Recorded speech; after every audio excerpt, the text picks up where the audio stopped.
Hello there everyone, I am Doomcard, and today's presentation is going to be a review on AEW Full Gear 2021. Now let's get started. First let's talk about the buy-in, which was Nyla Rose and Jamie Hayter versus the team of Thunder Rosa and Hikaru Shida. The build for this is decent. They are currently going through a title tournament to determine the first ever TBS champion. And both sides have matchups that are going to be in our quarterfinals, with Nyla Rose versus Hikaru Shida and Jamie Hayter versus Thunder Rosa. Overall, I'd see that as a decent build-up towards it.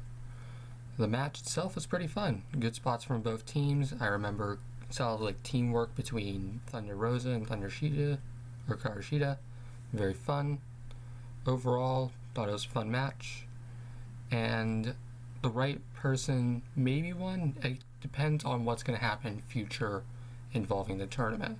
Whether Thunder Rosa beats Jamie Hayter, Nyla Rose beats Shida, that sort of will be affected by this win here.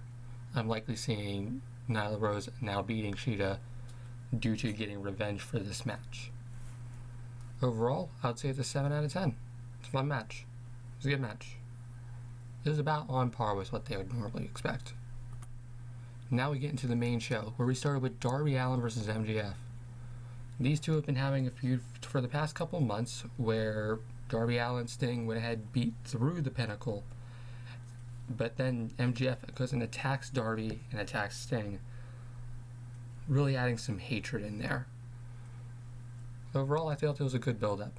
For this match, though, there was magic between these two. Very equal, many different choreographed spots. Phenomenal work from both.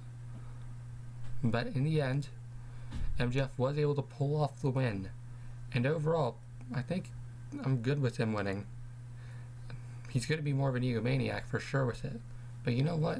He needs it. He needs it after everything with Jericho. Overall, I'd give this a 9 out of 10. I do recommend it. Next is the tag title match, FTR versus Lucha Brothers. In terms of a build-up, this was involved with the Andrade and Lucha Brothers problems, where FTR is being paid by Andrade to go and deal with the Lucha Bros, and they won the AAA titles off of them when they dressed up as Super Ranas and fought. So for the match, it was a solid, fun match between them. Solid showing for both teams as usual. This is typically what you'd expect. Very good. Very great high-flying moves from Phoenix. Very great old-school technical style from FTR. But I will say the ending was a little bit rough. The whole swapping of the masks for trying to dress as Super Ranas for a moment, putting in Cash, but him ultimately failing. I felt like it didn't work out well at all. Kind of fell apart right at the end, which is sad. But I do think the right team won. The Lucha Brothers need to continue their reign as the world champions and really keep building themselves as the main tag stars of the company. Overall, I'd give it an 8 out of 10. Next we had our tournament finals for the world title eliminator between Miro and Bryan Danielson. Overall, the tournament was top-notch. Every single match felt very important, and while it is sad that Moxley had to leave at the time he did, meanwhile I'm also saying I hope he keeps getting better. I'm just a complete support of him. I even just got his book for Saturday. I think Miro did fit in very well, just to go back there. Now for the match itself, it was absolutely wonderful. We're seeing this classic Danielson of just smacking and kicking and just attacking the opponent down. But it didn't work against Miro. Miro doesn't have a weakness outside of his neck. And that worked perfectly into the finishing moments with this tornado DDT into the guillotine, really taking down Miro from Danielson's wide variety of submissions. So overall, I think the right person did win. It also added a little bit of extra to the main event, because if Miro won, it would have been too obvious who would have won the main event. Overall, 8.5 out of 10. Next we have the Falls Count Anywhere match between the Super Click and Jurassic Express and Christian. The build-up was good. We've seen constant fighting between the two groups, with concertos being thrown around, people being thrown off of stages. Overall, these teams have been having issues with each other for months at this point, even before Adam Cole got there. So I feel like it's been built up for this one final conclusion. And it was a super fun match. Tons of different cool spots, whether it's the main finish, or Christian jumping off the rafters, or even the triple BTE trigger with the spiked knee pads. Overall, I think the right team won. It's simple as that. I think Jungle Boy really could have valued with this win. Overall, I get this an 8.5 out of 10. Really fun showing.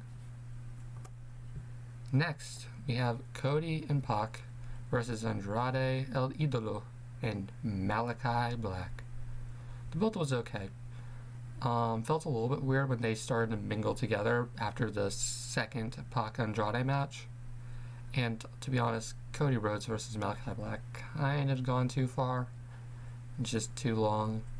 Could have been handled without having even the third match. And even then, this match was a little bit weird.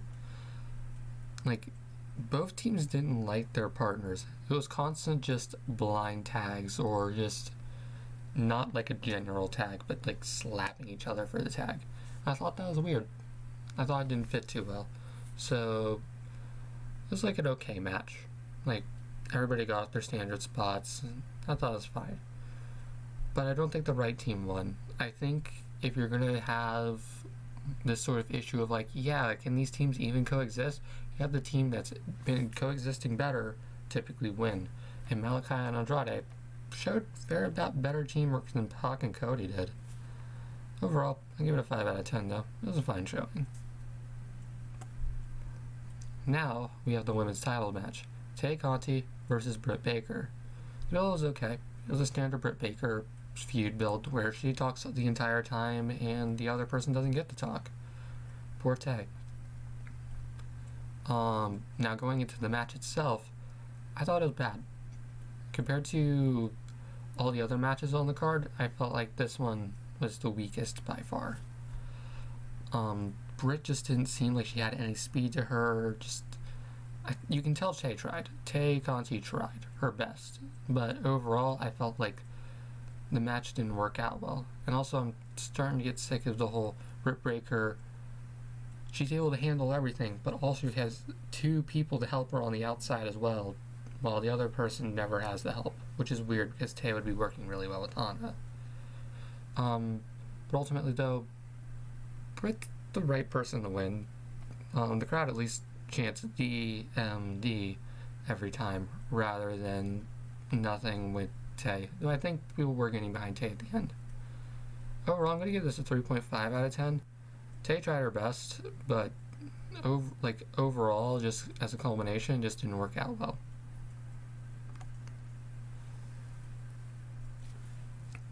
Next, we have CM Punk versus Eddie Kingston. These two men apparently have had issues since 2005, never got them resolved, and now it's their first match against each other. CM Punk seeing Eddie Kingston as a bum. Eddie Kingston calling CM Punk a two-faced bitch. Man, it was a hyped up match. I'd say this is the second most anticipated match for me. And then the match was just wonderful. Great fight between the two. Just felt like neither of them even wanted to like be around the other. And then with the mixture of Punk adding in some of Cena's moveset as well, just to like really show that yes, he is the top dog. I thought it was wonderful. I thought it was a great showing. It was also the shortest match, which I thought was weird. But you know what? I think it worked out better that it was like a shorter, just more brawly style. But did the right person win? I'm personally unsure. Either one could have won, honestly. And I guess it depends on what they're going to be doing with both of them as time progresses. I'm assuming that Kingston's probably going to be gone for a little bit to train, considering that's a little bit of what's the story been with him and Punk and him with Danielson. And Punk's just probably going to continue his winning streak. And who knows, maybe he challenges for a title soon. Overall, though, this is a 9.5 out of 10. Definitely one of the best parts of the show. I'd say second best. Next, we had the Street Fight, Inner Circle versus American Top Team and the Men of the Year. Alright, we had the build-up, which I thought was good. You had Dan Lambert constantly just cutting about how Scorpio Sky and Ethan Page are the true men of AEW, while Inner Circle was having none of it, constantly insulting them. This led to this solid 5v5 match, a street fight, and I thought it was a really fun match. Both teams had some really fun spots. The pulling out of the Sign of Prince, pulling out some fun moves from even Junior Dos Santos doing a moonsault really worked well, despite the American Top Team not having the pro wrestling experience and really just having the MMA experience. Overall, I think the right person won. Jericho getting the finishing part on Lambert, I think worked out well. It was a solid finish up to this feud, and it was a beautiful moment seeing Jericho be able to show a little bit of love towards his old friend Eddie Guerrero at the end. Overall, I'm going to give this a 7 out of 10. Thought it was a great match. Next, we have an announcement of Jay Lethal now being All Elite. Overall, I think he's honestly a big announcement. They've always been trying to have, like, as weird as it sounds, a top black star. I feel like that they tried to do that with Scorpio. Trying to fit him in that spot. But I feel like Jay Lethal can be a top star. Jay Lethal can be a top star. He's a solid contender for TNT title, world title. You can fit in very well. And they had an exciting moment of, like, yes, on Wednesday we're having Lethal versus Guevara. I thought that was really cool. Overall, I give it a 7 out of 10.